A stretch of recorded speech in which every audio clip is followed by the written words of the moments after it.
this is the same lady whose thing I did before. Except I didn't really do it. Wait. You remember when I got those supplements? Yeah, it's hers. Okay. Her company isn't the. Oh, this is one? Yeah, I just turned. It's not the supplement. She doesn't. It's her like favorite supplement people. Right. And this, I guess she has some kind of deal with them. I didn't like the supplements, but I was pretty into everything else. Yeah. I vaguely remember her body. Yeah. I think. I can't remember why I don't know if it was work or what, but I think it just got like confused with training also. Right. There was a lot of things. Because you were also doing Equinox. Really?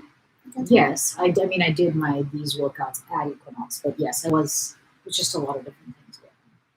Maybe you were doing your yoga teacher training? Maybe. Yeah. Okay. Anyway, she's amazing. When I say she, I mean like the booklet of stuff that you get. Because what I loved about her last time was not just the exercises, which are so hard and really comprehensive. She's videos for every single exercise. But it's also, she talks about sleep and supplements and water, like all these different really, really detailed things that most things just gloss over. Yeah. Except she doesn't actually need to talk about. Yeah, you could just do the exercise. Sleep. I love that she talks about that. Mm-hmm. And then she also does a diet, right?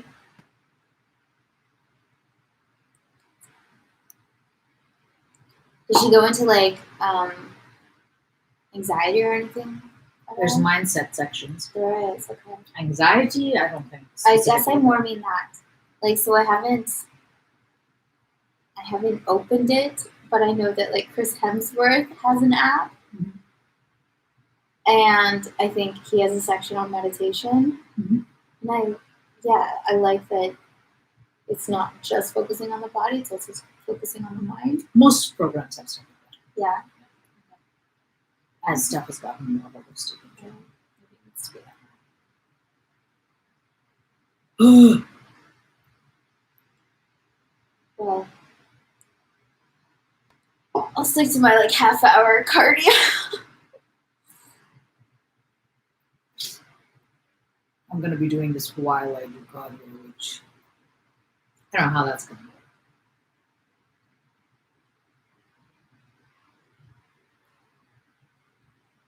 Because I'm still doing dance every day.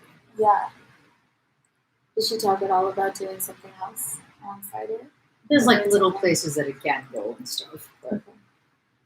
But you're supposed to do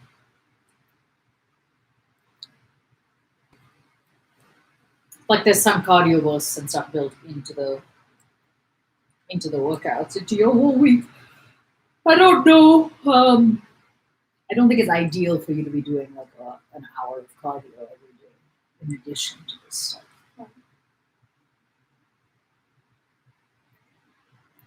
She has like a food substitution guide, and I found puffins on there. No way! I was like, this is really detailed.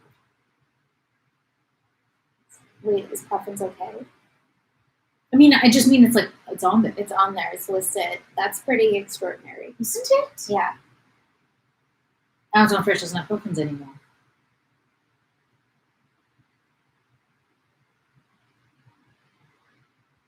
That's right.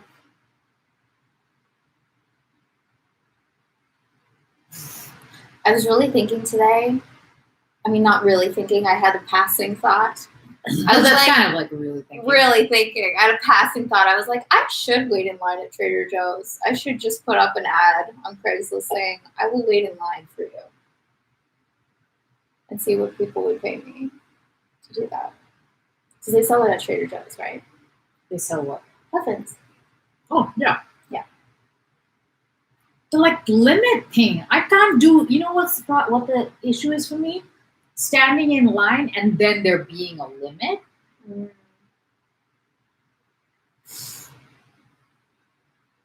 know? That face says everything. Yeah. That just feels like, what do you want from me? It wasn't that bad yesterday. You stood in line? No, I drove past the line because I wanted to see. That's like how you really thought about something.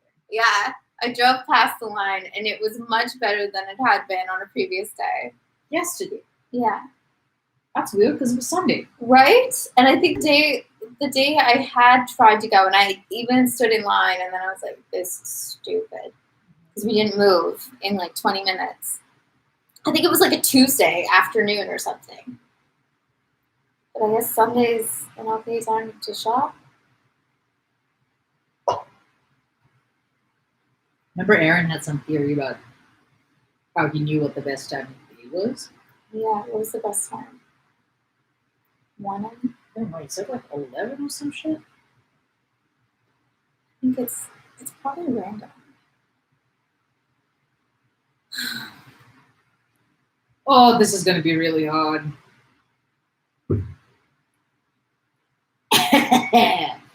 But there is so much prep involved that it makes sense for me to look over everything carefully tonight and then start tomorrow rather than trying to cram in everything today. Mm-hmm. She was getting long. I know, I was noticing yesterday. I got an email from Heroin. Yeah, you saw that. Yeah, they're pretty much doing it kind of like I thought they would. Yeah, but it hasn't opened out tomorrow. So. Yeah, you can't schedule anything yet? Right. Okay. Hiro back to Poe. Not to Heroin. Yeah, you did?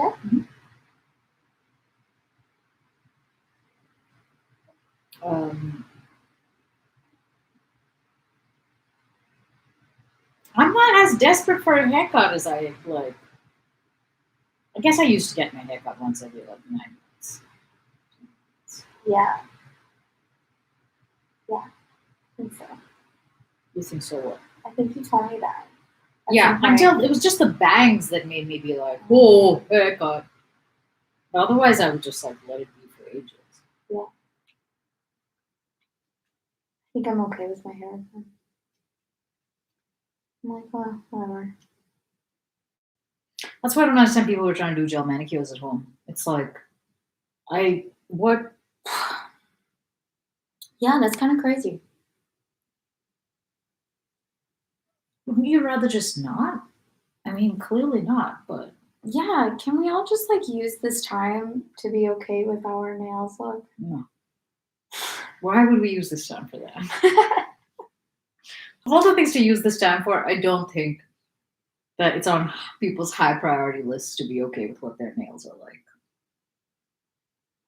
Have I told you that like every time my nails look fugly and I have a job, they're like, let's do a close up of your hands. And I'm always like, what? Why? Do your nails ever look fugly? I mean, I guess it's all relative. I don't know. I strangely, whenever I'm going to the nail salon, I like look at the ladies' nails that are doing my nails. Why? And they're always, well, I mean, they're there. Mm-hmm. And they're always clean, you know? And in comparison to their nails, I feel like, no, they have nice nails. And they don't have anything on them. And like, I'm the schmuck who's covering it in, I don't know, in plaster.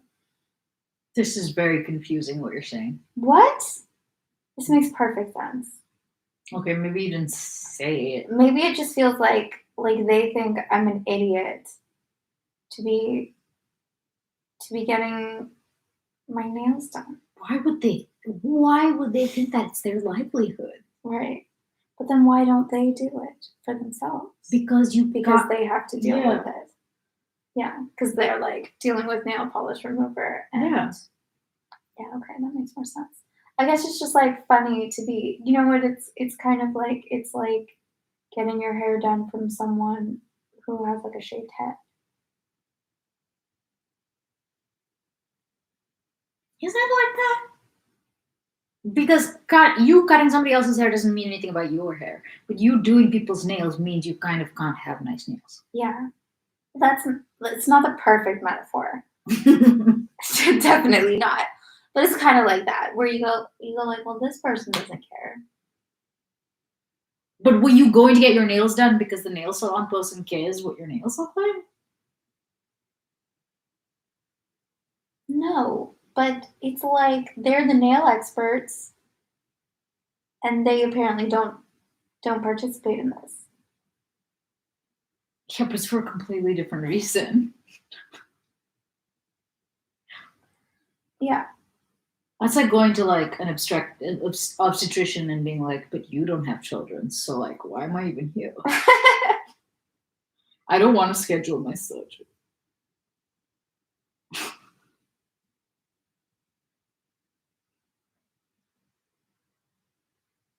Thinking about this.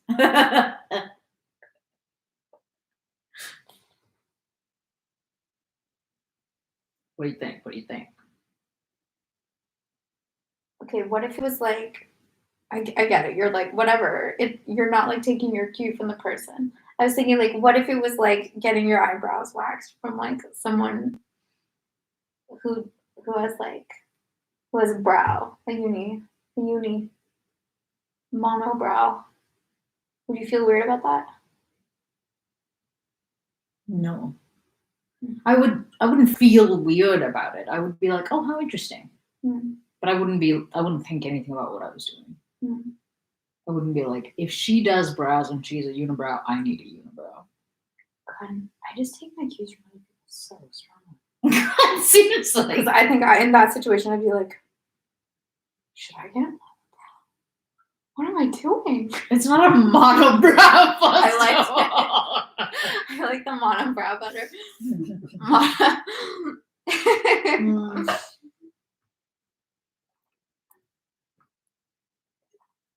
That's funny. I wonder how suggestible a person can be. Let's find out. I did something very painful today. Did you wax? I tried. I took the first one off and I was like, Holy Mary, Mother of God. Really? I thought it didn't hurt that bad before. It doesn't hurt elsewhere. Weird. Just okay. It was bad. Never waxed my pits. It was bad. Ooh. Like I didn't do more than one. Yeah. It was all like all uneven, and I was like, right. Can't leave it like that. Yeah. Okay. Well. So I'm not gonna do that again. That's funny. Are you gonna have it growing in different like? It's gonna be growing in differently, isn't it? Maybe. Because waxing it grows in, it's slower. Cool. But it's not gonna be like, let's not talk this. I don't know, freak people out by my graphic conversation about my armpits. Okay. What?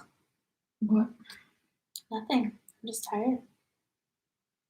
I think I'm enjoying editing more. I'd like to see what you're editing. Oh my gosh. Yeah, sure. I mean, yeah, I'm going to show you. I don't think I understand. Kind of like you showed me your dating profile? Yeah, like I've shown you all my things, right? I was like wanting to see her profile, and she was like, no, I can't show you. I only show it to every single male on the app. Yeah. And I was like, ah. And then I waited 2 seconds, and I was like, wait. She's serious. I can't show it to you. I only show it to every guy. Because I don't know why I'm self-conscious about it. Because I think it's stupid. Okay, but you're more self-conscious with somebody that you know than with random? I think it's because, yeah, definitely. Definitely. What are you talking about? Of course. But you think I'll be like, whoa, what? a loser. No, I think you're gonna think I'm lazy because from what you've told me, you put a lot of work in. Yeah, but that's like reflective of me. Of you. Yeah. Yeah. Right. So I did not put work Of course you didn't. in. That's not surprising. Yeah, because I don't want to. Because I probably put like a half hour in, Okay.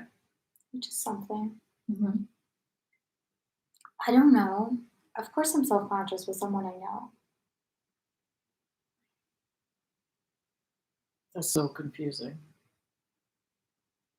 Not like as a by and large thing, but in this situation.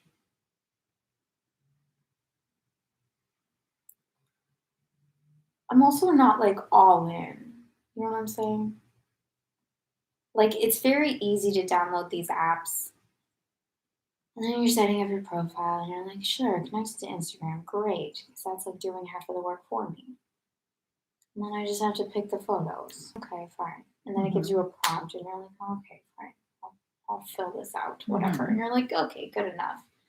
And then you're like, oh, okay, well now that I'm here, sure. Let's look at like who the guys are. Mm-hmm.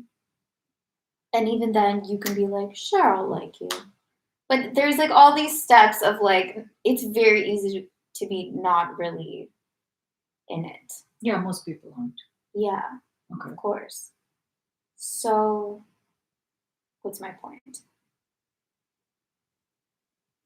So my point is, I'm very self-conscious about it because I didn't. It's like no, it's just like a stupid thing that I made.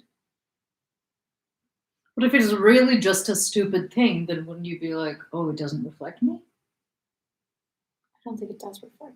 Okay, so then I don't know. what's there to be You're gonna self-conscious judge about? me, okay? I'm gonna judge the profile. Probably. Yeah, obviously. And then maybe I'll have to change it. I'll be like, oh. You don't have to. No, I know.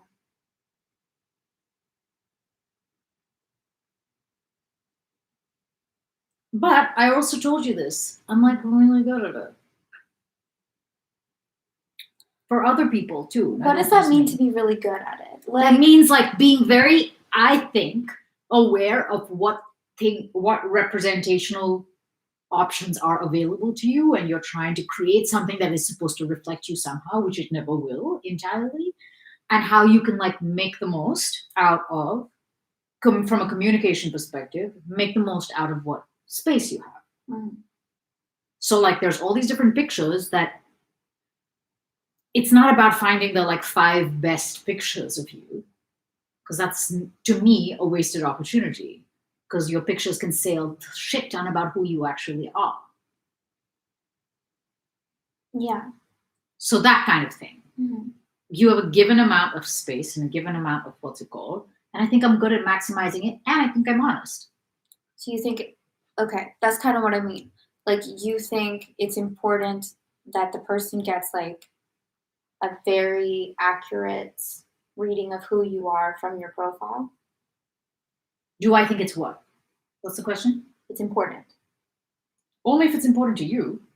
If you don't give a crap who they think you are or aren't, then no. I guess like I just figure that's what you find out when you're talking to someone. What? What they think of you? I'm just trying to think of it. Not what they think of you, like whether you mesh. Yeah. But like, what are you basing your your like, oh, I'll like you, not like you? What are you basing that on?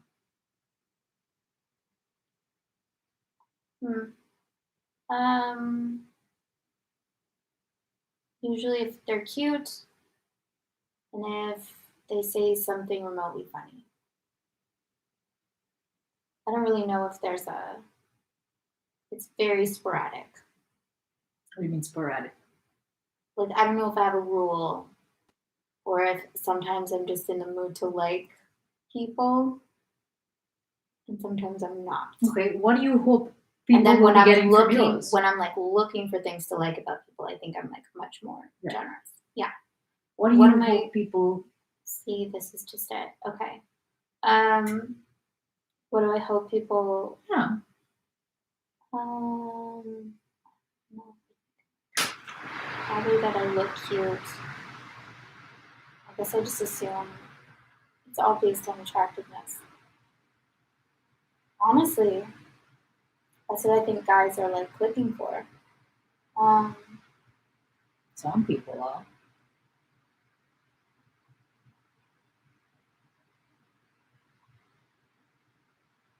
But I, for example, I'm 100% wearing no makeup in half or more of my pictures, precisely to minimize the likelihood of broadcasting that, like, yeah, because that's not how I'm going to that's not authentic to how I'm going to interact with you at all. right. So I think it's helpful for somebody to know that. Yeah. It's almost like it's that people self-select out and self-select in the more information you bring. Because I think I come across as kind of a pain in the ass in my profiles. And if they bother to read it, Yeah. like, I think that would be different than if I, like, in the Sephora mirror had pictures that were like that. That's a different, like, person. Right. One might not be more attractive than the other, but there are all these, like, little social cues that people get from what you put out there. Okay. So you take the stance that, like, yeah, you should put as much out there as possible so that they You just need to be aware of what you're putting out there. And make sure that what you are putting out there is doable. Okay.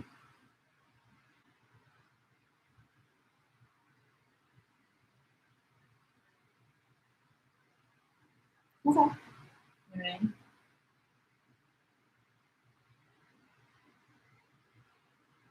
Like, what is it you are hoping to communicate? Your profile should reflect that. Whether that's a lot of information or not a lot of information. But then again, like, because I think pictures are huge amounts of information.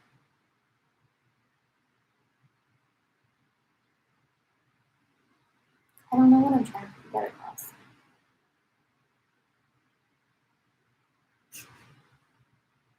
I don't know. It's not like, hey, you need to know this about me. Because I can't really think of things that people need to know about me. You can't? No.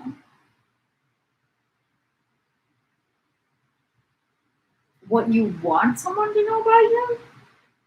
Yeah. You can't think of anything you want someone to know? I want them to know? Yeah, like, what is important to you? Oh no, we're getting into that area. I have no idea. I never want anyone to know anything about me.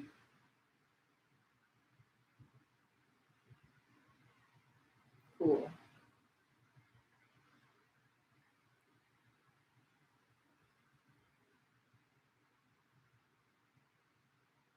Yeah.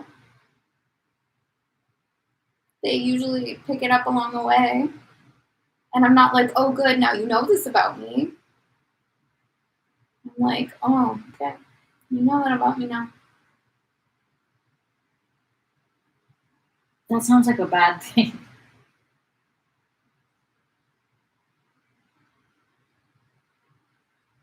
Yeah, kind of.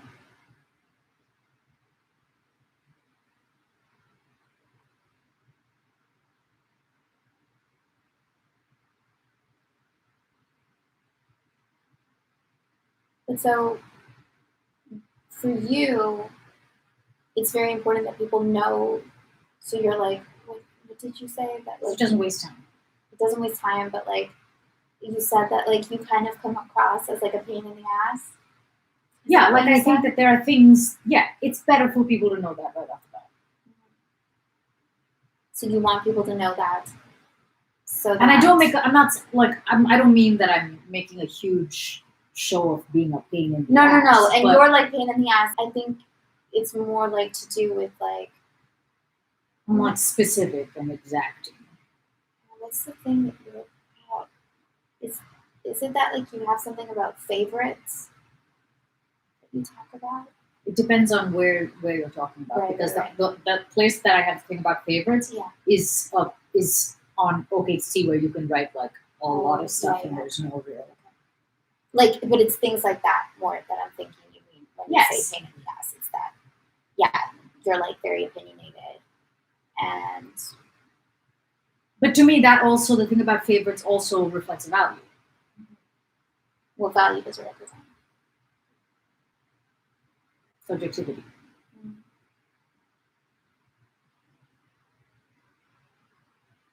The primacy of subjectivity, especially in things like the expression or art, Okay.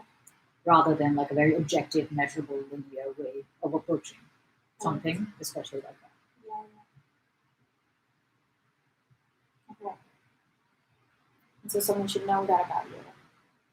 Should is a difficult word, right? Right. Because what is the goal? That's where the shoulds are But coming you from. want people to know that about you. I don't just like want people, any people, the neighbors, the people on the street. It's not like I need Yeah. everybody to know that. But if you are if we're stipulating that you are there to meet people that you connect with, Mhm. which not everybody is doing, then I feel like the best chance I have to do that is to have important information about the other person and to be able to put forward what I think is important information about me. So when those things line up, there's a much higher likelihood that I'll have something to talk to the person about.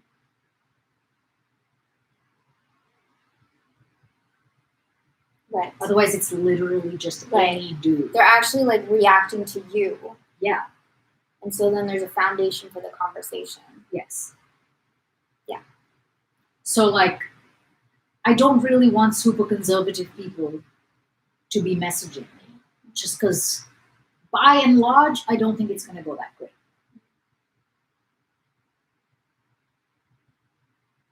If you are like really into cars and suits and whatever, like, again, they're not hard and fast rules, but generally. Yeah. So I can like look for those things in other people,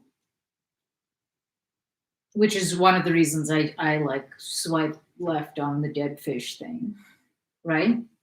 But it's a little bit like, if you, the more honest you are, the more everybody is helped out by that, including you. Mhm.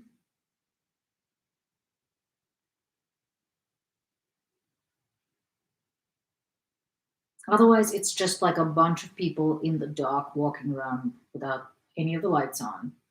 And it's like, who even knows what's going Yeah, it brings up a question of like when you share certain things with someone. And obviously like different people have different perspectives on this and tactics. Like on. I mean, again, I'm stipulating that you I wouldn't put think- something really private on your profile. yeah.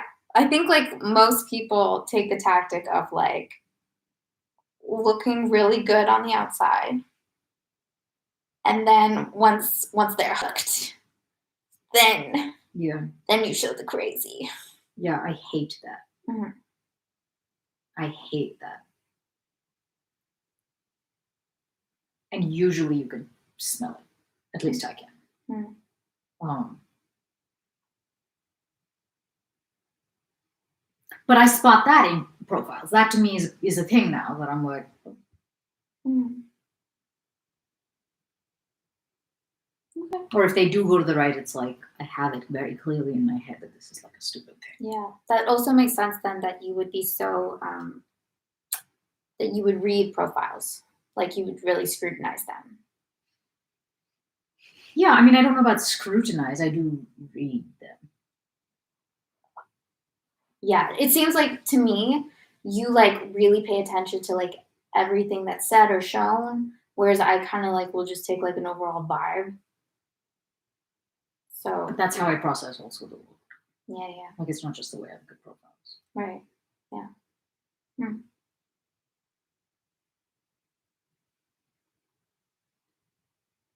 I don't know. I can see your point. What is my point? Like I can see your point of like building a profile like that. I mean, I think otherwise it's just like you're not narrowing anything down at all for anyone. Yeah.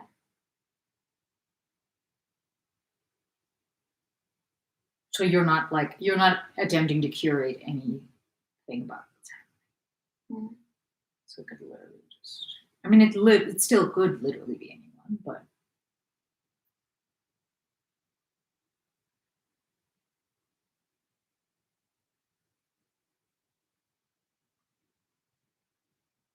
I want to say that the number of people who are like, "Oh, you're pretty," is like slightly dialed down from what it could be. Yeah.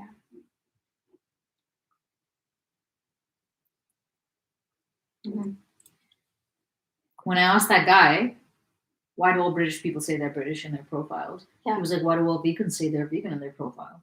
And I was like, I don't know about them, but the reason that I do is because it's a legitimate reason that people are like, no. Actually, yeah. And I cited an example about it. Actually, I like that you bring that up. Because, yeah, I do pay attention to that in profiles. What? If they're like, I don't, like, nothing makes me happier than barbecue. I'm like, that's probably going to be a thing. Mm-hmm. Or people who are like, no vegans. I've seen that. And I'm like, obviously. Like, I feel like I would swipe left on those people even if I wasn't a vegan. I just think, like, off the bat, like, what you mostly do with someone is you, like, eat food together. And yeah.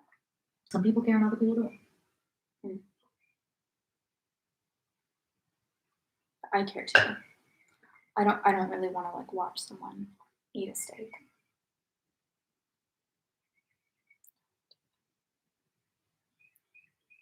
See, I don't know what I want. So that's another thing too. Because you're like, I don't want to end up with a conservative person. Or not end up, but you're like, I'm not probably gonna won't end up. end up. Oh no, how did this happen? Yeah, I don't know.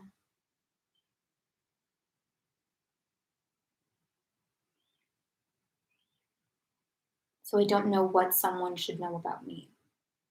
And I know it's not should, but like I don't know what would be useful. Useful or important to you, or yeah.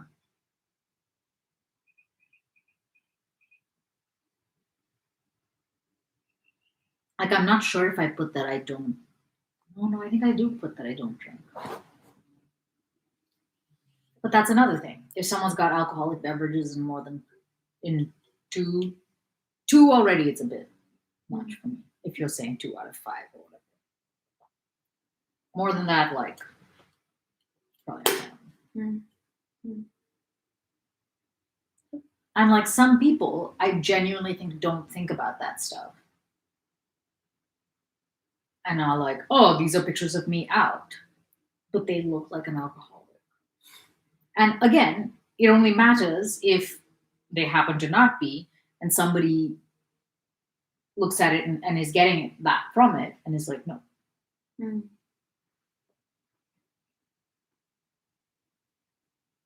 Yeah. It's a form of communication. It's also, even if it is like careless and they're not thinking of it, that in itself is telling you something about them, and that's not compatible. Yeah, because I don't, I'm not a fan of that. I'm not a fan of that. What's it called?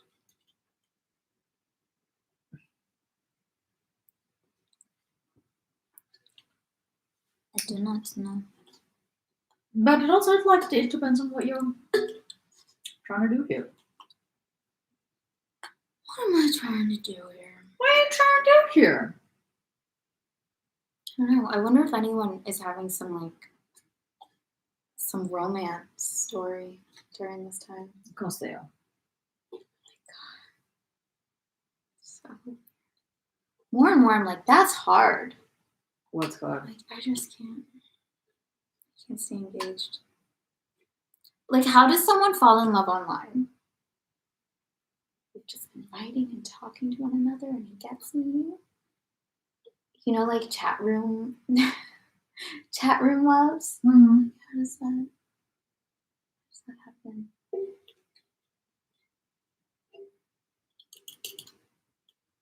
I've had like strong feelings about people from that, but it's always Yeah. very like it's contingent. Contingent? Yeah, on like what happens when I actually meet them. It's not like Yeah. I love them. It's more like maybe this might be interesting. Mhm. So I don't know how people fall in full blown love online. That seems a bit nutty.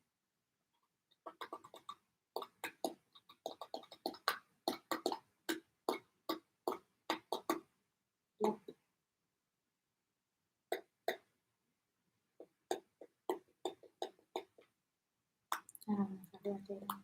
I think maybe I just no dating. No dating for you. For who? For me. Okay. Like I don't know what I want Okay. at all. That's a problem. Yes and no. You can't know till you know. So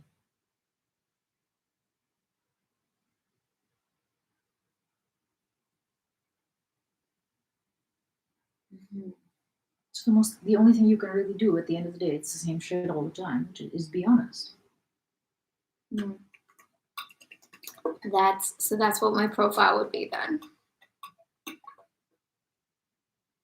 It'd be like, look, chances are I don't want to be on here. Like I'm kind of holding my breath if I'm on this app. Holding your breath. Like if I'm actually like if I've opened up the app, chances are I'm holding my breath because it makes me anxious and I don't know what I want. And I may or may not respond to you because I can't deal with it. Yeah, that'd be good. That's what I think. And also I'm gonna like be wondering half the time if you're an idiot or if I'm the idiot. Cool. You can be trying to figure out which one of you is the idiot. Yeah, that's pretty much what I'm gonna be. I'm like, who's the idiot in this situation? Ooh. Do not ask me about Tiger King. Don't want to talk about that. And Nobody's asked me about Tiger King. Really? I mean, people have like mentioned it anyway. I'm like, and also I'm like, what did people say before this quarantine as like a hello? Because everything is like, how are you spending your quarantine? For the most part, those people would have been like, how's it going? Right. Now they get to be more specific. So I'm sure they're all feeling really. But I think how are you handling this is actually a much more interesting question than how's it going? Yeah. Because it is interesting, the situation. Mm. But that's assuming that you ask a real question and get a real answer. Right. How are you spending your quarantine is a little devoid of anything like That feels like a heavy question to ask off the bat. Because if it is honest, firstly, I don't think everyone is honest about it. No, of course not. So great. You're starting off with a hard question, basically, is what I'm saying. Where like it takes a lot for someone to actually be honest about it. And it could be a downer. Mm-hmm. Who are we in this situation? Are we the person asking? Are we getting asked? Where are we in this situation? Where are we? Okay. I mean, I guess I'm saying for both parties. So it's like we're getting asked, and then it's like, I don't know, I'm doing this. Usually I'm pretty honest in my replies. And then they're like,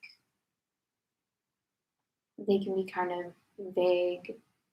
So usually I can be kind of honest, but in general, I think I'm doing okay.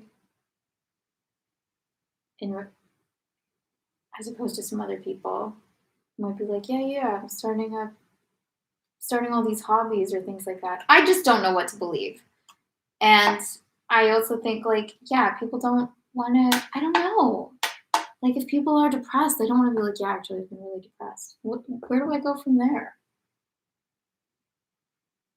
That is not an issue at all. No. Either saying that I've been bummed or dealing with somebody else telling me that.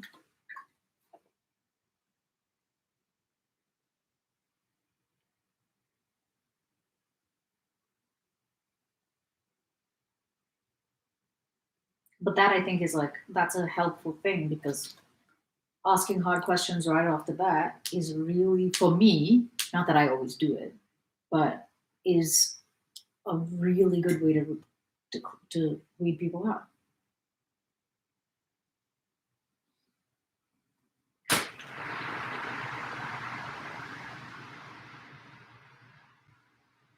I guess I'm not trying to weed people out. I'm trying to find.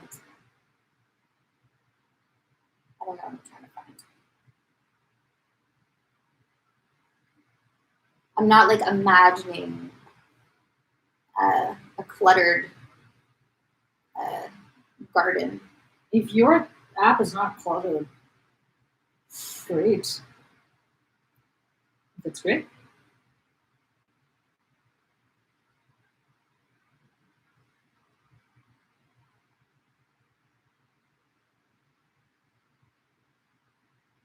And also probably, yeah, my defenses are like pretty high. Like, I don't think I'm like really willing to give myself to any conversation.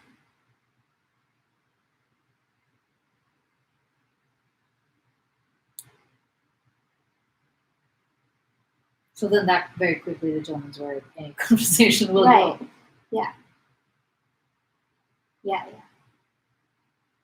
Like, first of all, I guess I'm assuming that people aren't really honest on there. So chances are I'm not totally honest. I mean, I think people are about as honest as they are in life. Okay.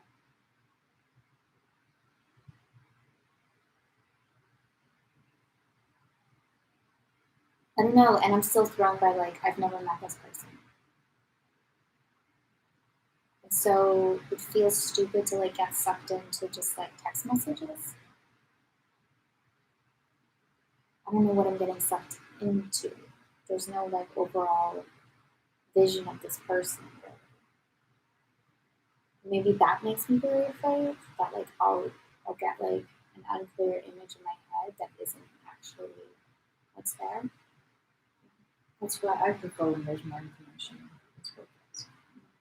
Because then at least your vague sketch of the person, which is never going to be accurate because you don't know them, is in the right, like, cardinal direction. And it still might not be. But.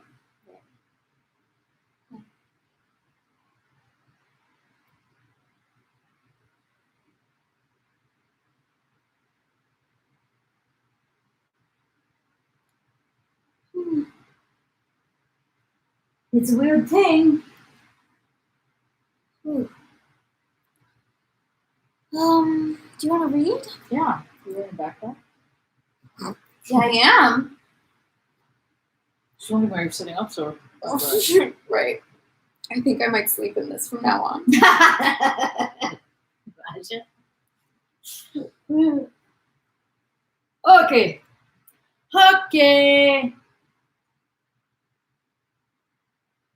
What did we read yesterday? We went back to Petersburg.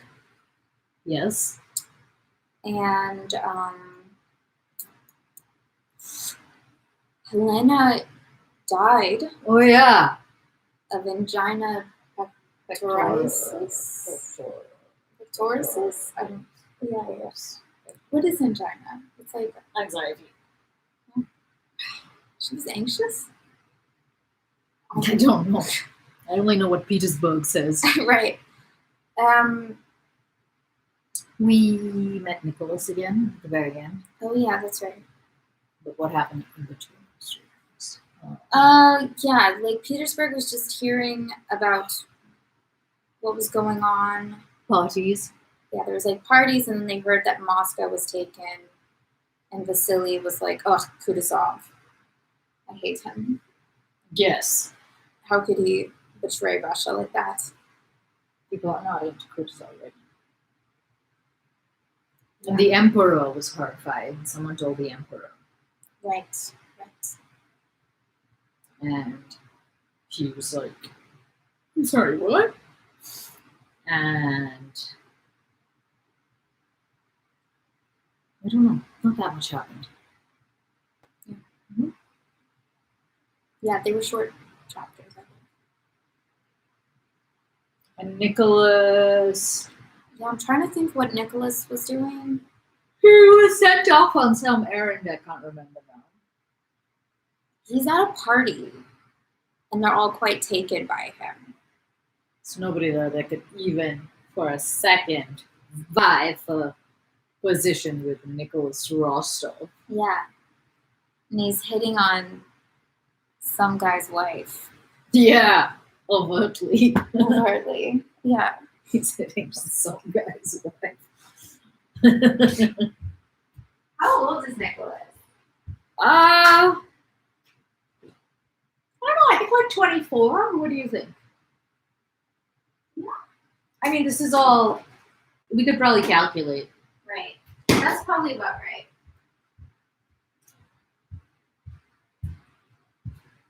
$24. Because he's older than. Natasha. Yeah.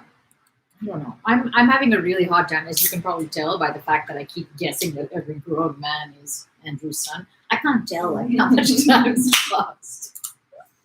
You keep being like, it's only. It's only been like 3 years. It's been decades. Are we ever going to go back to him? Child? I think so. I mean, obviously, we're going back to Mary. Obviously. Is it obvious? I guess it's not. Like, characters can just die. Well, Off Helena camera. Neville, yeah. So Anatoly and Helena are both dead, Yeah. I think. Anatoly's dead. Because this is a horror movie, and the slutty ones die first.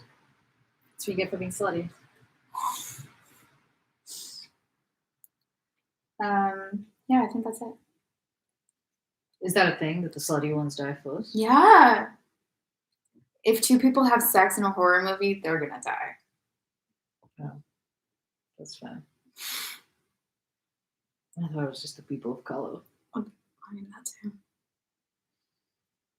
What if there's no way? They What? wouldn't even make it in the movie. If They're slutty they're person. slutty and of color.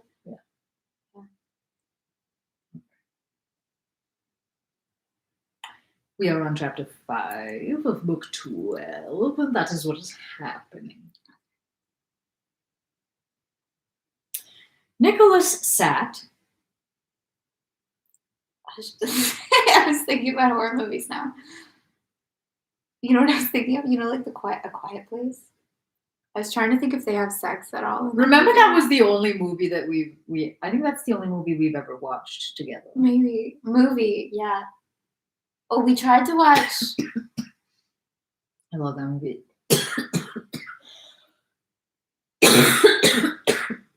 We tried to watch some Jodie Foster movie at one point.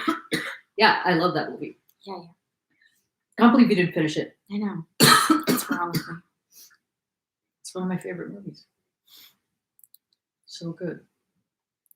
What's it called again? Contact. So underrated.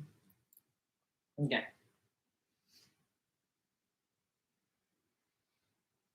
Nicholas sat leaning slightly forward in an armchair, bending closely over the blonde lady and paying her mythological compliments with a smile that never left his face. Jauntily shifting the position of his legs in their tight riding breeches, diffusing an odor of perfume and admiring his partner, himself, and the fine outlines of his legs in their well-fitting Hessian boots, Nicholas told the blonde lady that he wished to run away with a certain lady here in Voronezh. Which lady? A charming lady, a divine one. Her eyes, Nicholas looked at his partner, are blue, her mouth coral and ivory, her figure, he glanced at her shoulders, like Diana's. The husband came up and sullenly asked his wife what she was talking about. Ah, Nikita Ivanitch, cried Nicholas, rising politely, and as if wishing Nikita Ivanitch to share his joke, he began to tell him of his intention to elope with the blonde lady. The husband smiled gloomily, the wife gaily. The governor's good-natured wife came up with a look of disapproval. Anna Ignatievna wants to see you, Nicholas, said she, pronouncing the name so that Nicholas at once understood that Anna Ignatievna was a very important person. Come, Nicholas, you know you let me call you so? Oh, yes, Aunt. Who is she? Anna Ignatievna Malvintseva. She's heard from her niece how you rescued her. Can you guess? I rescued such a lot of them, said Nicholas. Her niece, Princess Bolkonskaya. She is here in Voronezh with her aunt. Oh ho! How you blush? Why? Not a bit. Please don't, Aunt. Very well, very well. Oh, what a fellow you are. The governor's wife led him up to a tall and very stout old lady with a blue headdress who had just finished her game of cards with the most important personages of the town. This was Malvintseva, Princess Mary's aunt on her mother's side, a rich, childless widow who always lived in Voronezh. When Rostov approached her, she was standing, settling up for the game. She looked at him and, screwing up her eyes sternly, continued to upbraid the general who had won from her. Very pleased, mon cher, she then said, holding out her hand to Nicholas. Pray come and see me. After a few words about Princess Mary and her late father, whom Malvintseva had evidently not liked, and having asked what Nicholas knew of Prince Andrew, who also was evidently no favorite of hers, the important old lady dismissed Nicholas after repeating her invitation to come to see her. Nicholas promised to come and blushed again as he bowed. At the mention of Princess Mary, he experienced a feeling of shyness and even of fear which he himself did not understand. When he had parted from Malvintseva, Nicholas wished to return to the dancing, but the governor's little wife placed her plump hand on his sleeve and, saying that she wanted to have a talk with him, led him to her sitting room, from which those who were there immediately withdrew so as not to be in her way. Do you know, dear boy, began the governor's wife with a serious expression on her kind little face, that really would be the match for you. Would you like me to arrange it? Whom do you mean, Aunt? Asked Nicholas. I will make a match for you with the princess. Catherine Petrovna speaks of Lily, but I say no, the princess. Do you want me to do it? I am sure your mother will be grateful to me. What a charming girl she is, really, and she is not at all so plain either. She's not so plain. Can I just say Yeah. that I'm very confused at this relationship. Yeah.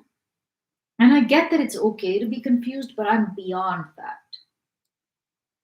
You mean between Nicholas and Mary? Yeah. Yeah. Like he's ragged on her so much. And Nicholas is such like a desirable young rapscallion. Yeah. That I'm a little like, I can't like see. Yeah. Yeah, it's confusing. I thought at first you were into it. It's not that I'm not into it. I'm just a little bit like, wait, yeah, is this? It just seems far-fetched. Princess Mary feels very old to me. Yeah. And he is very young. Yeah. It kind of sounds like she would be his mother. Yeah. It just seems like such a like I don't know what the draw is, at least from his side, because he doesn't seem like that like deep of a person. Yeah, I'm trying to think if there's. But maybe she's simple in her own way too. Because she kind of is. Yeah, I don't think she's not simple. I just mean like if she is the ugliest woman who's ever lived, which I am given to believe from the 7,000 times we've been told it. I really think she's not plain at all. It's just she's been in an abusive relationship all her life. Yeah, I mean those aren't mutually exclusive, but like then I feel like that. I don't know. It's confusing storytelling. It is confusing. I wonder if like they're gonna do I don't know if he's gonna do that. If since the death of her father, she has like suddenly like vitality and Yeah, but wasn't he into her like when they met and he wasn't dead? She wasn't dead, or he had just died he or had just something like died. Yeah. But he keeps like throwing these weird clues about her eyes. That's why I think I wonder about whether her plainness says more about like her energy to a certain extent. Hmm. Because he's like, suddenly, like, her eyes would become luminous. And I just don't know why Nicholas sees it. I don't know. Like, I don't know what he's privy to, you know? And that's what I meant by whether or not he's shallow, is that if she is like somewhat of a subtle beauty or whatever, then it seems like it would take someone of some amount of discretion to notice or appreciate it. And he seems like a dumbass. Is he not?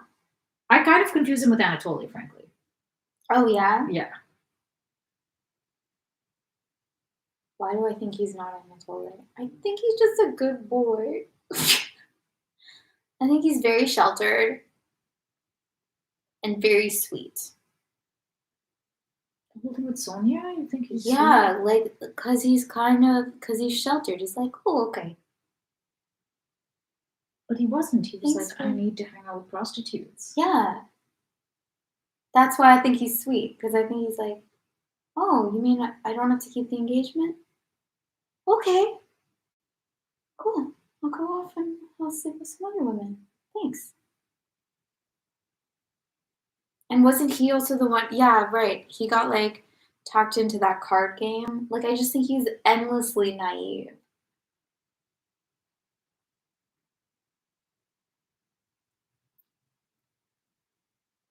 That makes sense. For whatever reason, I haven't absorbed it like that. Hmm.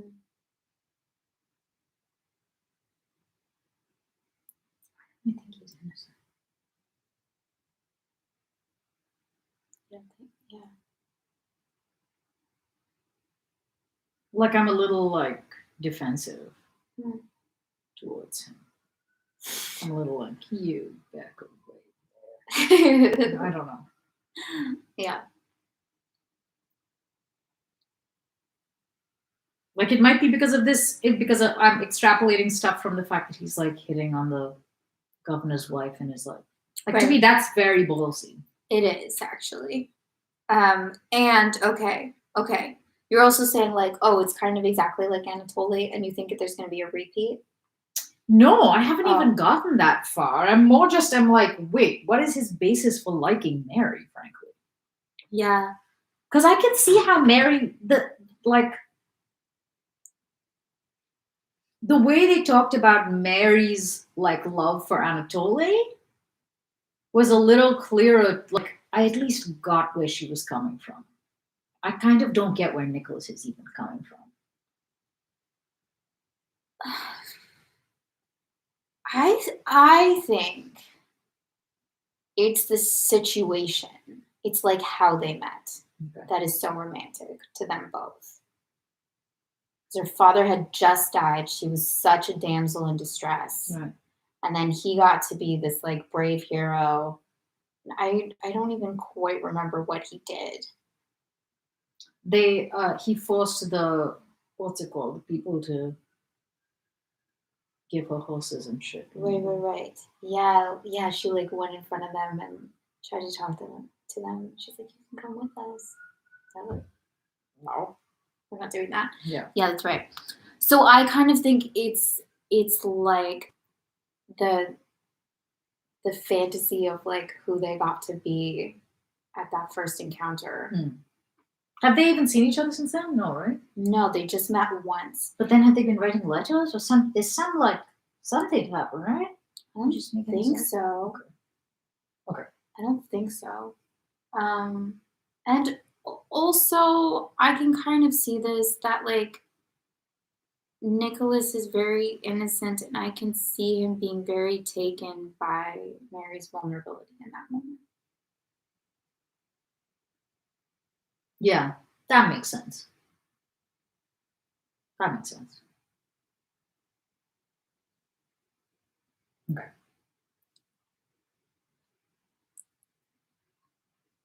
I think we're not at all. Okay, thank you.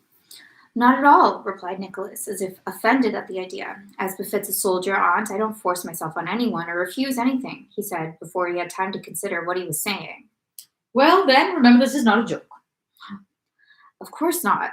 Yes, the governor's wife said, as if talking to herself. But, my dear boy, among other things, you are too attentive to the other, the blonde. I'm sorry for the husband, really. Oh no, we're good friends with him, said Nicholas in the simplicity of his heart. Mm. It did not enter his head that a pastime so pleasant to himself might not be pleasant to someone else. What a dumbass, you're right. But what nonsense I have been saying to the governor's wife, thought Nicholas suddenly at supper. She will really begin to arrange a match. And Sonia? And on taking leave of the governor's wife, when she again smilingly said to him, well then, remember, he drew her aside. But see here, to tell the truth, aunt. What is it, my dear? Come, let's sit down here, said she.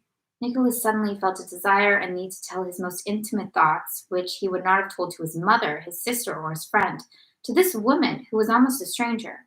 When he afterwards recalled that impulse to unsolicited and inexplicable frankness, which had very important results for him, it seemed to him, as it seems to everyone in such cases, that it was merely some silly whim that seized him. Yet that burst of frankness, together with other trifling events, had immense consequences for him and for all his family. You see, Aunt, Mamma has long wanted me to marry an heiress, but the very idea of marrying for money is repugnant to me. Oh, yes, I understand, said the governor's wife. But Princess Bolkonskaya, that's another matter. I will tell you the truth. In the first place, I like her very much. I feel drawn to her. And then, after I met her under such circumstances, so strangely, the idea often occurred to me, this is fate. Especially if you remember that Mamma had long been thinking of it, but I had never happened to meet her before. Somehow, it had always happened that we did not meet, and as long as my sister Natasha was engaged to her brother, it was of course out of the question for me to think of marrying her. I don't see why. And it must needs happen that I should meet her just when Natasha's engagement had been broken off, and then everything. So you see, I never told this to anyone and never will, only to you. Only to you. The governor's wife pressed his elbow gratefully. You know, Sonia, my cousin, I love her and promised to marry her and will do so. So you see, there can be no question about, said Nicholas incoherently and blushing. My dear boy, what a way to look at it. You know Sonia has nothing, and you yourself say your papa's affairs are in a very bad way. And what about your mother? It would kill her, that's one thing. And what sort of life would it be for Sonia if she's a girl with a heart? Your mother in despair, and you all ruined. No, my dear, you and Sonia ought to understand that. Nicholas remained silent. It comforted him to hear these arguments. All the same, aunt, it is impossible, he rejoined with a sigh after a short pause. Besides, would the princess have me? Besides, she is now in mourning. How can one think of it? But you don't suppose I'm going to get you married at once? There is always a right way of doing things, replied the governor's wife. What a matchmaker you are, aunt, said Nicholas, kissing her plump little hand. You're right. I forgot how much of a dumbass he is. Oh my God. Yeah. I forgot about him He completely. hasn't been there for a long time. Yeah, like I really forget who he is. Yeah. Okay. He's a bit of a vacuum. Yeah. Chapter 6. On reaching Moscow, after a meeting with Rostov, Princess Mary had found her nephew there with his tutor. Oh, there you are! Nicholas! Wait, that's his name. Right? Little Nicholas! Yeah. Yeah. Other Nicholas. Baby Nicholas. And a letter from Prince Andrew giving her instructions how to get to her aunt Malvintseva at Voronezh. That feeling akin to temptation, which had tormented her during her father's illness, since his death, and especially since her meeting with Rostov, was smothered by arrangements for the journey. Anxiety about her brother, settling in a new house, meeting new people, and attending to her nephew's education. She was sad. Now, after a month passed in quiet surroundings, she felt more and more deeply the loss of her father, which was associated in her mind with the ruin of Russia. She was agitated and incessantly tortured by the thought of the dangers to which her brother, The only intimate person now remaining to her was exposed. She was worried too about her nephew's education, for which she had always felt herself incompetent. But in the depths of her soul, she felt at peace, a peace arising from consciousness of having stifled those personal dreams and hopes that had been on the point of awakening within her and were related to her meeting with Rostov. The day after her party, the governor's wife came to see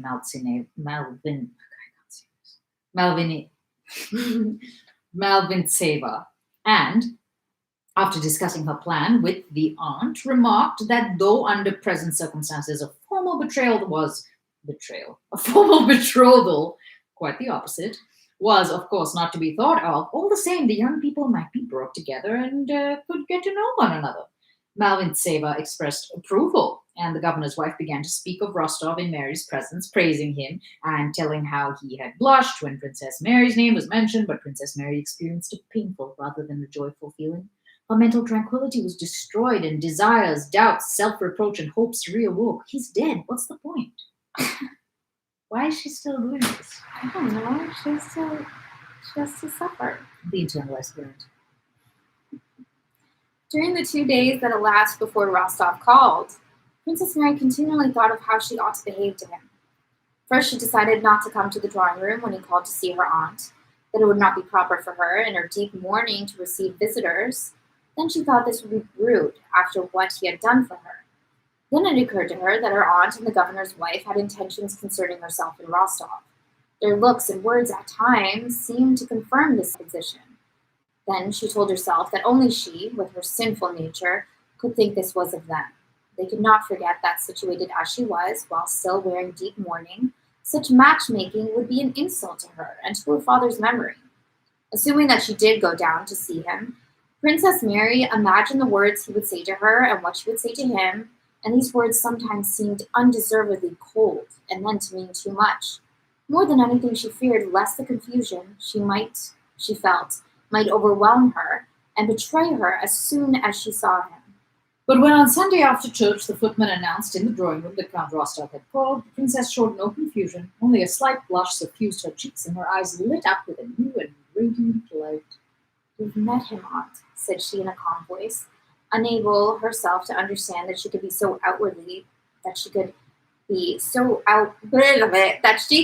outwardly so calm and natural.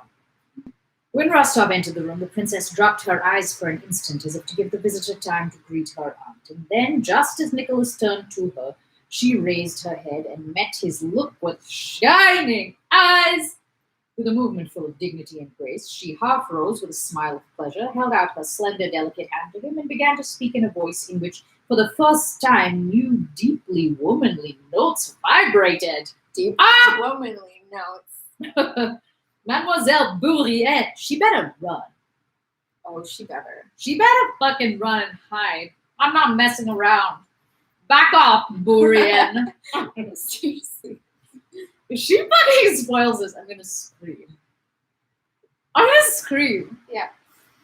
Mademoiselle Bourrienne was in the drawing room looking at Mary in bewildered surprise. Herself a consummate coquette. Jesus. She could not have maneuvered better on meeting a man she wished to attract. I am gonna scream. Either black is particularly becoming to her, or she really has greatly improved without my having noticed it. And above all, what tact and grace, thought Mademoiselle Bourrienne. Oh my God. Had Princess Mary been capable of reflection at that moment, she would have been more surprised than Mademoiselle Bourrienne at the change that had taken place in herself. From the moment she recognized that dear, loved face, a new life force took possession of her and compelled her to speak and act apart from her own will. From the time Rostov entered, her face became suddenly transformed. It was as if... a light had been kindled in a carved and painted lantern, and the intricate, skillful, artistic work on its sides that previously seemed dark, coarse, and meaningless was suddenly shown up and in unexpected and striking beauty. For the first time, all that pure, spiritual, inward travail through which she had lived appeared on the surface. All her inward labor, her dissatisfaction with herself, her sufferings, her striving after goodness, her meekness, love, and self-sacrifice, All this now shone in those radiant eyes, in her delicate smile, and in every trait of her gentle face. Rostov saw all this as clearly as if he had known her whole life. Truly known her whole life. Known her life, not known her, Oh, got it. I think. Okay. He felt that the being before him was quite different from and better than anyone he had met before, and above all, better than himself. Their conversation was very simple and unimportant. They spoke of the war and, like everyone else, unconsciously exaggerated their sorrow about it. They spoke of their last meeting, Nicholas trying to change the subject. They talked of the governor's kind wife, of Nicholas's relations, and of Princess Mary's. She did not talk about her brother, diverting the conversation as soon as her aunt mentioned Andrew. Evidently, she could speak of Russia's misfortunes with a certain artificiality, but her brother was too near her heart, and she neither could nor would speak lightly of him. Nicholas noticed this, as he noticed every shade of Princess Mary's character, with an observation unusual to him, and everything confirmed his conviction that she was a quite unusual and extraordinary being. Nicholas blushed and was confused when people spoke to him about the princess, as she did when he was mentioned, and even when he thought of her, but in her presence, he felt quite at ease, and said not at all what he had prepared, but what, quite appropriately, occurred to him at the moment. When a pause occurred during his short visit, Nicholas, as is usual when there are children, turned to Prince Andrew's little son, caressing him and asking whether he would like to be an hussar. He took the boy on his knee, played with him, and looked around at Princess Mary. With a softened, happy, timid look, she watched the boy she loved in the arms of the man she loved. Ah! Nicholas also noticed that look, and as if understanding it, flushed with pleasure and began to kiss the boy with good-natured playfulness. As she was in mourning, Princess Mary did not go out into society, and Nicholas did not think it the proper thing to visit her again. But all the same, the governor's wife went on with her matchmaking, passing on to Nicholas the flattering things Princess Mary said of him, and vice versa, and insisting on his declaring himself to Princess Mary. For this purpose, she arranged a meeting between the young people at the bishop's house before Mass. See, how does he know it's not proper to visit her again if he's such a dunce? I don't know. Those are just like society rules. Right. Maybe he knows those things, but not like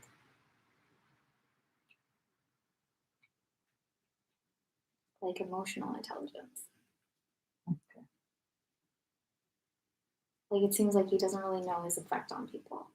Like actually, the thing with the husband and the wife is kind of perfect. Right. Where he's like, "What? But I was having fun." Did I do a grade here? You did. I just pretended like I knew what I was doing. That's the secret. This is a part of my head that I'm just going to shave off. Magical. Okay. But I was having fun. Okay. Though Rostov told the governor's wife that he would not make any declaration to Princess Mary, he promised to go. As at Tilsit, Rostov had not allowed himself to doubt that what everybody considered right was right. So now, after a short but sincere struggle between his effort to arrange his life by his own sense of justice and in obedient submission to circumstances, he chose the latter and yielded to the power he felt irresistibly carrying him he knew not where. He knew that after his promise to Sonia, it would be what he deemed base to declare his feelings to Princess Mary, and he knew that he would never act basely. I didn't know that. But he also knew, or rather felt at the bottom of his heart, that by resigning himself now to the force of circumstances and to those who were guiding him, he was not only doing nothing wrong, but was doing something very important, more important than anything he had ever done in his life. After meeting Princess Mary, though the course of his life went on externally as before, all his former amusements lost their charm for him, and he often thought about her. But he never thought about her as he had thought of all the young ladies without exception whom he had met in society, nor as he had for a long time, and at one time rapturously, thought about Sonia. He had pictured each of those young ladies as almost all honest hearted young men do, that is, as a possible wife, adapting her in his imagination to all the conditions of married life: a white dressing gown, his wife at the tea table, his wife's carriage, little ones, mamma and papa, their relations to her, and so on. And these pictures of the future had given him pleasure. But with Princess Mary, to whom they were trying to get him engaged, he could never picture anything of future married life. If he tried, his pictures seemed incongruous and false. It made him afraid. What do you think that's about? I don't know.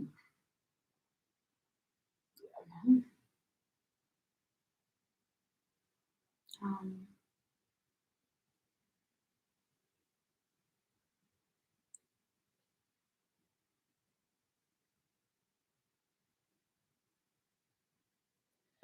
Should we read chapter 7? Maybe it could just be that she's very different. I mean, she is. Yeah. She is very different from most women in this story. It could just be that he can't actually like picture her as a wife because he's never met anyone like her before. What do you think it's about? I don't know. It could be about nothing at all. Like that could be the last we ever hear of that. Yeah, it could. Chapter 7. The dreadful news of the Battle of Borodino, of our losses in killed and wounded, and the still more terrible news of the loss of Moscow reached Voronezh in the middle of September. Princess Mary, having learned of her brother's wound only from the Gazette and having no definite news of him, prepared, so Nicholas heard, he had not seen her again himself, to set off in search of Prince Andrew. When he received the news of the Battle of Borodino and the abandonment of Moscow, Rostov was not seized with despair, anger, and the desire for vengeance, or any feeling of that kind, but everything in Voronezh suddenly seemed to him dull and tiresome, and he experienced an indefinite feeling of shame and awkwardness. The conversations he heard seemed to him insincere. He did not know how to judge all these affairs and felt that only in the regiment would everything again become clear to him. He made haste to finish buying the horses, and often became unreasonably angry with his servant and squadron quartermaster. A few days before his departure, a special Thanksgiving, at which Nicholas was present, was held in the cathedral for the Russian victory. He stood a little behind the governor and held himself with military decorum through the service, meditating on a great variety of subjects. When the service was over, the governor's wife beckoned him to her. "Have you seen the princess?" she asked, indicating with a movement of her head a lady standing on the opposite side, beyond the choir. Nicholas immediately recognized Princess Mary, not so much by the profile he saw under her bonnet as by the feeling of solicitude, timidity, and pity that immediately overcame him. Princess Mary, evidently engrossed by her thoughts, was crossing herself for the last time before leaving the church. Nicholas looked at her face with surprise. It was the same face he had seen before. There was the same general expression of refined inner spiritual labor, but now it was quite differently lit up. There was a pathetic expression of sorrow, prayer, and hope in it. As had occurred before when she was present, Nicholas went up to her without waiting to be prompted by the governor's wife, and not asking himself whether or not it was right and proper to address her here in church, and told her he had heard of her trouble and sympathized with his whole soul. As soon as she heard his voice, a vivid glow kindled in her face, lighting up both her sorrow and her joy. "There is one thing I wanted to tell you, Princess," said Rostov. "It is that if your brother, Prince Andrew Nikolaevich," that's his name. Isn't it great how one never knows anyone's names? Nikolaevich? Is that his middle name? No idea. At one point, I learned what all the name business is in Russia. And now I Really? can't remember. I think it was when I was reading Anna Karenina. Okay. Yeah. It's pretty bizarre how the first, middle, and last names are different of some people. You're like, really? Nothing resembling anything that we've ever heard? Yeah. Okay. Maybe it's just because obviously that was his father's name, and so for some reason now they're being like Prince Andrew, son of Nicholas. Yeah. Okay. That's a good guess. If your brother, Prince Andrew Nikolaevich, were not living, it would have been at once announced in the Gazette, as he is a colonel. The princess looked at him, not grasping what he was saying, but cheered by the expression of regretful sympathy on his face. She's like, She's just very much. She's like, oh, but I'm getting sympathy? Okay.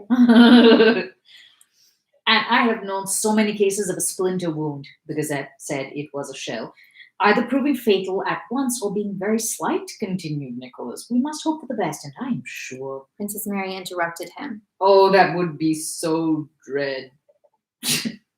Oh, dreadful. Yeah. I was like, what? So dread. Oh, so dread.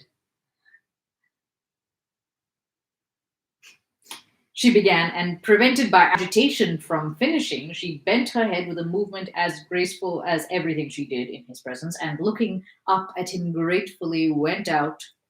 Oh, she just left. Oh, that would be dread. What? So long. Went out following her aunt. Granted, that would be so. She's verklempt, okay? Okay. Why is she so graceful suddenly? She is like the Queen Mary.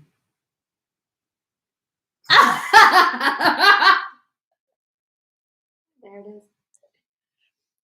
That evening, Nicholas did not go out, but stayed at home to settle some accounts with the horse dealers. What is it with him? I don't know. I horses? think that's his job in the army is Okay. to just buy horses. I think it's something he's actually supposed to be doing. Okay, that's really Yeah, I know. He's just. because otherwise there's 1,700 horses outside and we've got I no think money. he's like, I need another horse. I need one more. One more. Last one. When he had finished that business, it was already too late to go anywhere, but still too early to go to bed. And for a long time, he paced up and down the room, reflecting on his life, a thing he rarely did. Princess Mary had made an agreeable impression on him. No kidding. When he had met her in Smolensk province. His having encountered her in such exceptional, circumstances, and his mother having at one time mentioned her to him as a good match, had drawn his particular attention to her. When he met her again in Voronezh, the impression she made on him was not merely pleasing but powerful. Nicholas had been struck by the peculiar moral beauty he observed in her at this time. He was, however, preparing to go away, and it had not entered his head to regret that he was thus depriving himself of chances of meeting her. But that day's encounter in church had, he felt, I wish I was like him. What do you mean? He was like, this is wonderful, but then he hasn't even thought about the fact that he's leaving, like, No. That's kind of what I mean about, like, he must just encounter women and be like, oh, who are you? Oh, you're nice. And then he Mhm. walks away and doesn't think of them.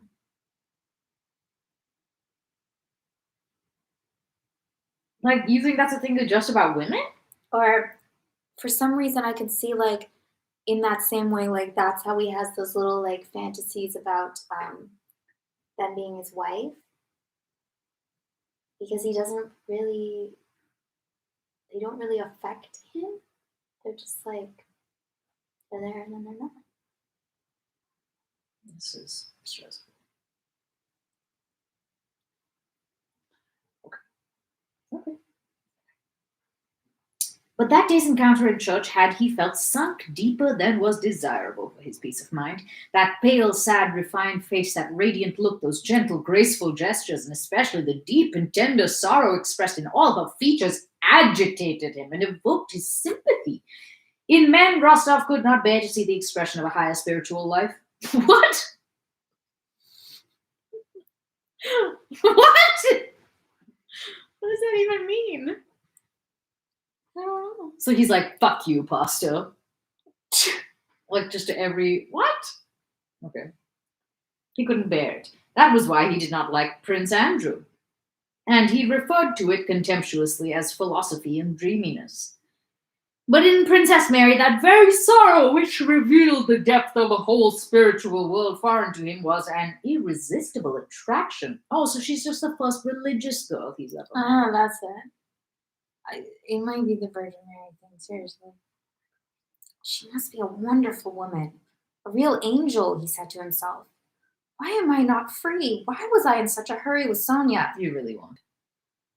And he involuntarily compared the two, the lack of spirituality in the one and the abundance of it in the other. The spirituality he himself lacked and therefore valued most highly. He tried to picture what would happen were he free, how he would propose to her, and how she would become his wife. No, he could not imagine that. He felt awed, and no clear picture presented itself to his mind. He had long ago pictured to himself a future with Sonia, and that was all clear and simple just because it had all been thought out, and he knew all there was in Sonia. But it was impossible to picture a future with Princess Mary because he did not understand her, but simply loved her. Reveries about Sonia had something merry and playful in them, but to dream of Princess Mary was always difficult and a little frightening. How she prayed, he thought. It was plain that her whole soul was in her prayer. Yes, that was the prayer that moves mountains. And I am sure her prayer will be answered. Why don't I pray for what I want? He suddenly thought. What do I want? To be free, released from Sonia.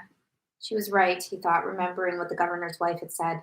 Nothing but misfortune can come of marrying Sonia. Muddles, grief from mamma, business difficulties, muddles, terrible muddles. Muddles. Besides, I don't love her, not as I should. Oh, God. Release me from this dreadful, inextricable position. He suddenly began to pray. Yes, prayer can move mountains, but one must have faith and not pray as Natasha and I used to as children, that the snow might turn into sugar. The snow might turn into sugar? And then run out into the yard to see whether it had done so. I love that. I've never thought of that. That's crazy. So disgusting. No, but I am not praying for trifles now, he thought as he put his pipe down in a corner and, folding his hands, placed himself before the icon. Softened by memories of Princess Mary, he began to pray, as he had not done for a long time. Tears were in his eyes and in his throat when the door opened and Lavrusha came in with some papers. Blockhead!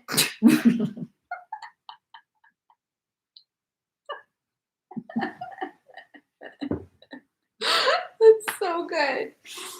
Why do you come in without being called? Cried Nicholas, quickly changing his attitude.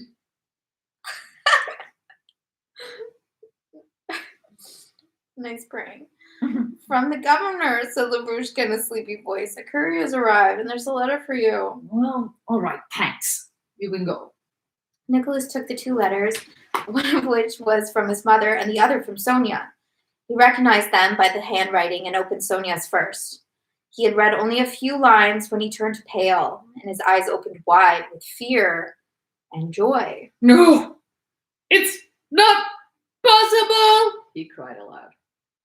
Unable to sit still, do you think she's like, What happened? I think she's like, Nicholas, I am not worthy of you. Yeah. You should go be free. Yeah. Yeah. Unable to sit still, he Nicholas is a really great guy. Unable to sit still, he paced up and down the room holding the letter and reading it. He glanced through it, then read it again, and standing still in the middle of the room, he raised his shoulders, stretching out his hands, with his mouth wide open and his eyes fixed. What he had just been praying for. Oh, I need to pray more if it's this easy. I was just thinking with about confidence that God would hear him had come to pass. But Nicholas was as much astonished as if it were something extraordinary and unexpected, and as if the very fact that it had happened so quickly proved that it had not come from God to whom he had prayed, but by some ordinary coincidence. Yeah, because she already wrote it. Yeah. Before Sort just of. now. Unless it changed in the letter. This. Yeah, the letter was like, you are mine, Nicholas, always and forever. And then God shot a lightning bolt and was like, be free, little sparrow. Yes. This unexpected and, as it seemed to Nicholas, quite voluntary letter from Sonia freed him from the knot that fettered him and from which there had seemed no escape. She wrote that the last unfortunate events, the loss of almost the whole of the Rostovs' Moscow property, and the Countess's repeatedly expressed wish that Nicholas should marry Princess Bolkonskaya, together with his silence and coldness of late, had all combined to make her decide to release him from his promise and set him completely free. It would be too painful to me to think that I might be a cause of sorrow or discord in the family that has been so good to me, she wrote. And my love has no aim but the happiness of those I love. So, Nicholas, I beg you to consider yourself free and to be assured that, in spite of everything, no one can love you more than does your Sonia. Both letters were written from Troitsa. The other, from the Countess, described their last days in Moscow, their departure, the fire, and the destruction of all their property. In this letter, the Countess also mentioned that Prince Andrew was among the wounded traveling with them. His state was very critical, but the doctor said there was now more hope. Sonia and Natasha were nursing him. Next day, Nicholas took his mother's letter and went to see Princess Mary. Neither he nor she said a word about what Natasha nursing him might mean. But thanks to this letter, Nicholas suddenly became almost as intimate with the princess as if they were relations. The following day, he saw Princess Mary off on her journey to Yaroslavl, and a few days later, he left to rejoin his regiment. Why is she still going to find Andrew? Oh, well, maybe because now she knows where he is. Like she might still be going to meet him. Right. So, nothing happened. Nothing happened. Because he's like, I'm free, but it's not like he ain't poached. No, like in the last thing, it said. Oops. In the last thing, it said like because of the letter, even though they didn't talk about Natasha, they became so close as if they were relations. So maybe they became relations. Like maybe it was like their brother and sister. Great. And it just got I so think he likes intimate. that. And it just got so intimate that they were like, okay, see you later. Yeah, right. Then it got weird. Mhm. Sure. Sure. I always forget also that he and Sonia were cousins. Mhm. Like, I love how no one. I guess it was okay. That's a good arguing point that his mother could have brought up. I think that's acceptable. Yeah. I thought there was mention of it at first, though. Yeah, it was like, well, we're cousins. Yeah. But then, yeah, there was. Yeah. I don't really know what happened. No. Whatever. Just cousins. It's fine. Cousin. You want to keep reading? Yeah, a bit. Or this How long is this one? it's 8 pages. Yeah, let's do it. Okay. Chapter 8. Sonia's letter, written from Troitsa, which had come as an answer to Nicholas's prayer, was prompted by this. The thought of getting Nicholas married to an heiress occupied the old countess's mind more and more. She knew that Sonia was the chief obstacle to this happening, and Sonia's life in the countess's house had grown harder and harder, especially after they had received a letter from Nicholas telling of his meeting with Princess Mary in Bogucharovo. The countess let no occasion slip of making humiliating or cruel allusions to Sonia. So, like, Nicholas has basically gone from a punching bag to a doormat. I guess so. Because both of his, like, lady loves are, like, mightily, righteously abused. Yeah. But a few days before they left Moscow, moved and excited by all that was going on, she called Sonia to her, and instead of approaching and making demands on her, tearfully implored her to sacrifice herself and repay all that the family had done for her by breaking off her engagement with Nicholas. I shall not be at peace till you promise me this.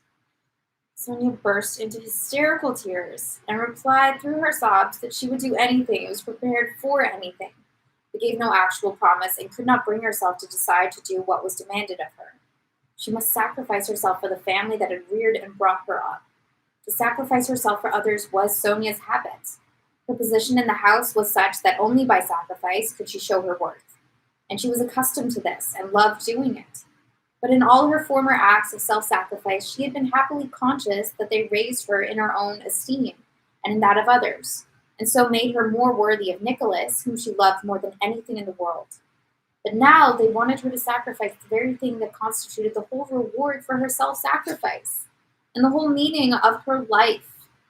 And for the first time, she felt bitterness against those who had been her benefactors, only to torture her the more painfully.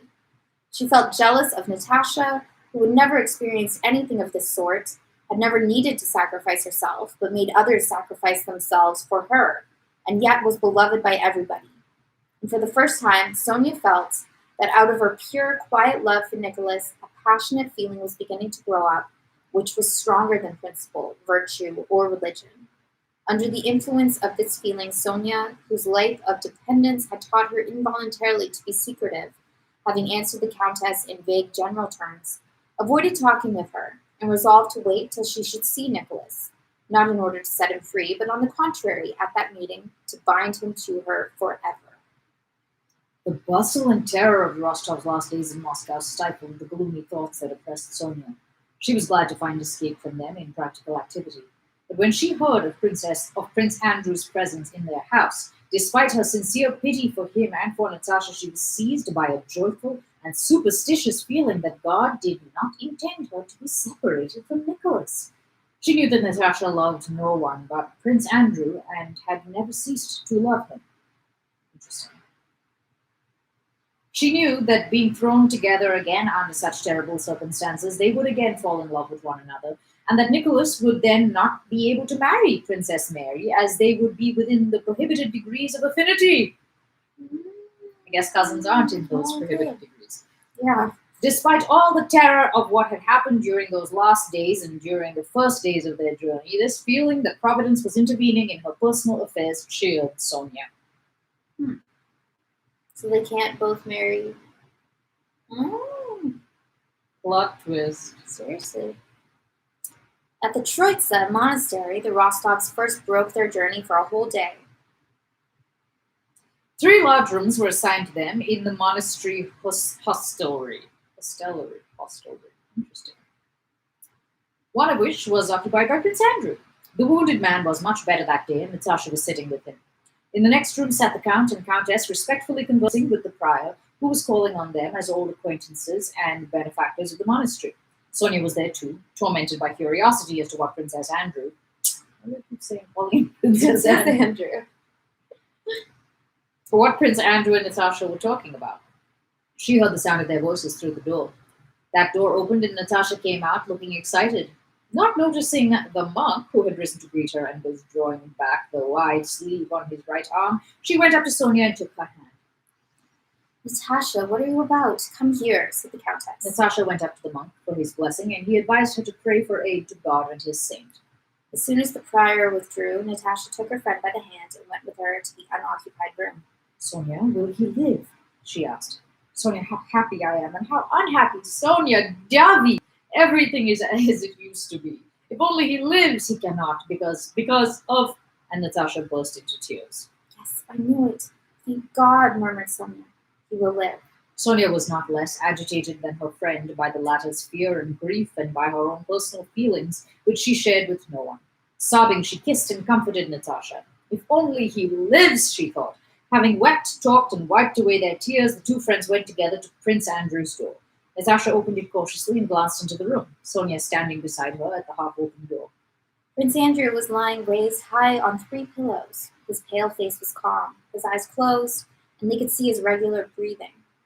Natasha, Sonia suddenly almost screamed, catching her companion's arm and stepping back from the door. What is it? Asked Natasha. It's that, said Sonia with a white face and trembling lips. Natasha softly closed the door and went with Sonia to the window, not yet understanding what the latter was telling her. Do you remember, said Sonia with a solemn and frightened expression, do you remember when I looked in the mirror for you? At Otradno, at Christmas, do you remember what I saw?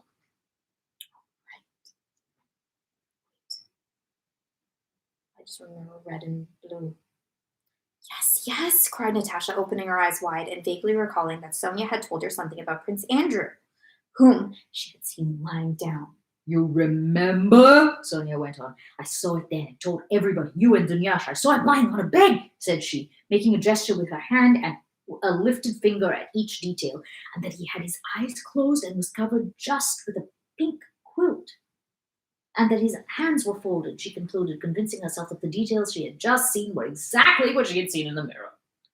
She had, in fact, seen nothing then, but had mentioned the first thing that came into her head, but what she had invented then seemed to her now as real as any other recollection.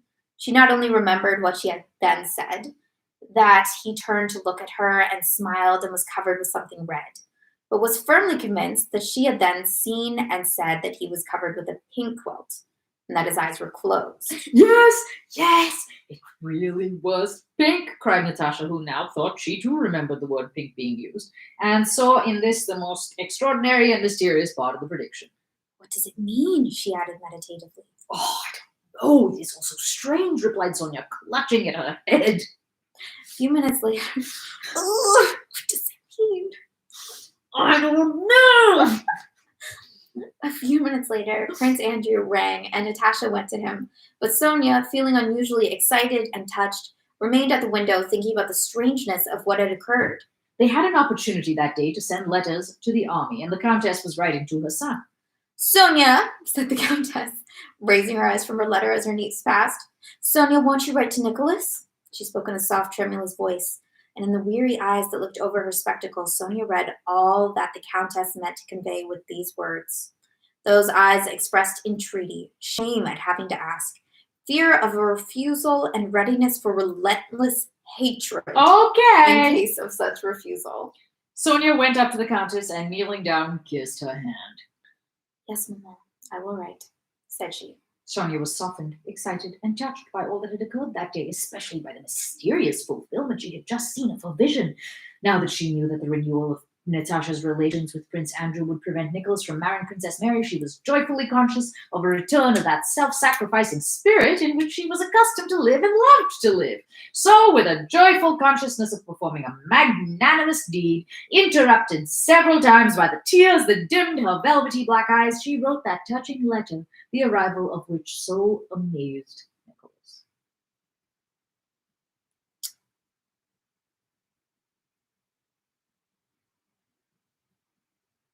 So she says, like, you're free, knowing that he can't marry her. Okay. Well, believing that he can't marry her if Don't play Natasha. games, Sonia. Huh? Don't play games.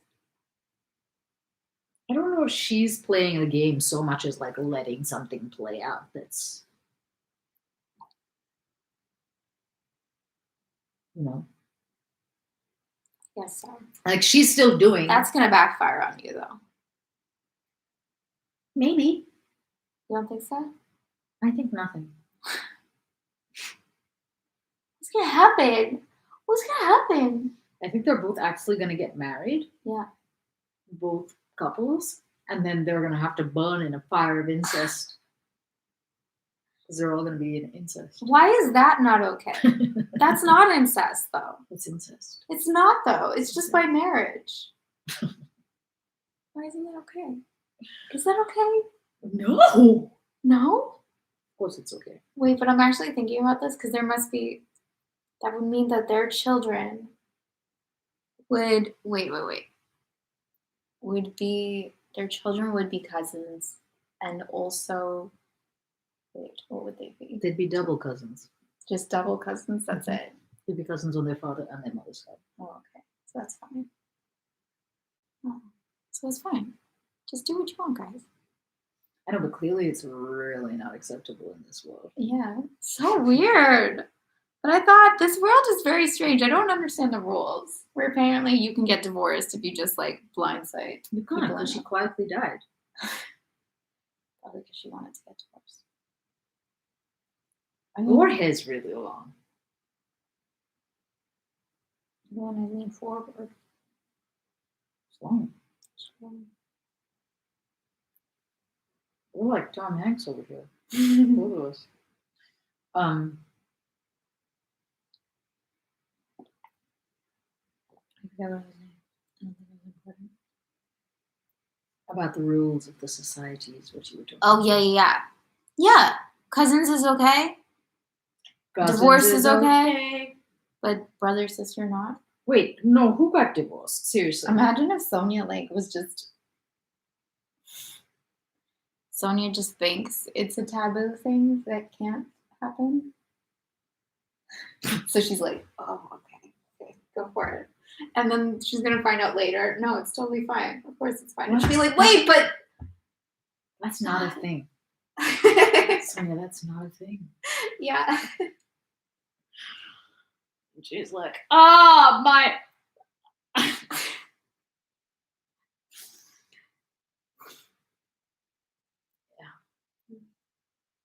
If she has to eat a dick at the end of this, it's going to be so sad. Maybe she has a happy ending.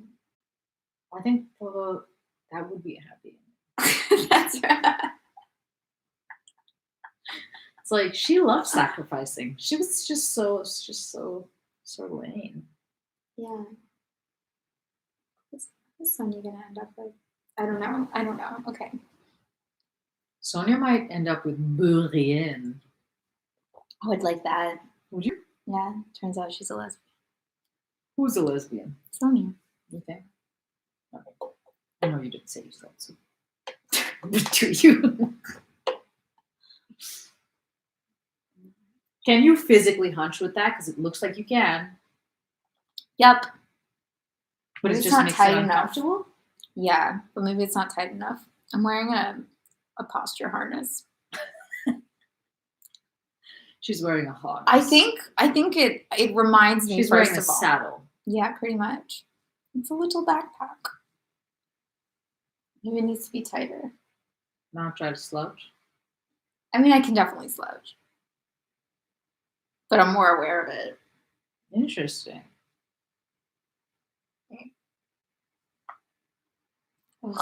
Ugh. Posture. Posture. Remember when I used to do yoga? Yeah. I remember when I used to do yoga. Remember when you used to do yoga? I know, where'd that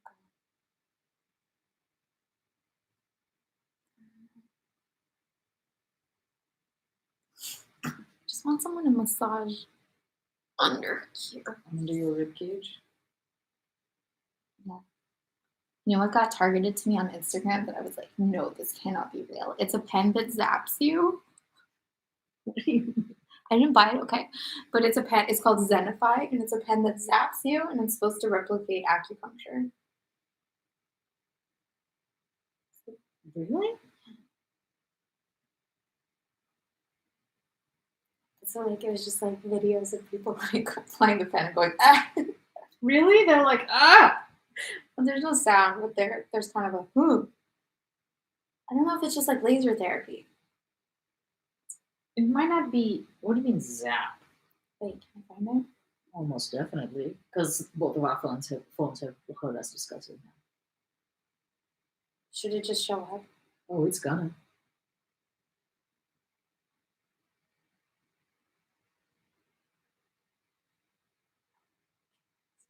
There's a lot of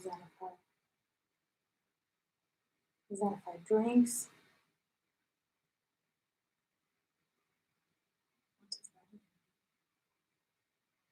Yeah, this acupuncture pen.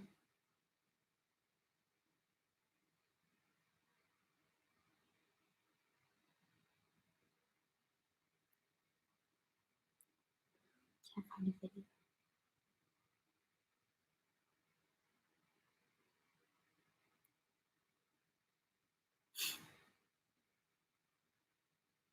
I can't find the video. Anyway, Zenified.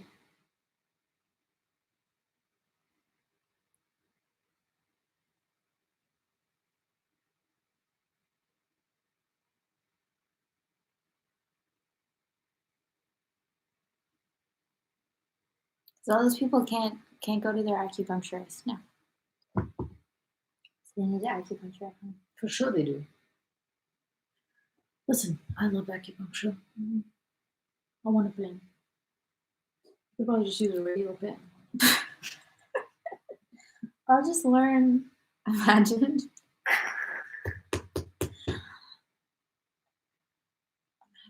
What are you gonna learn? if I just like got home acupuncture needles.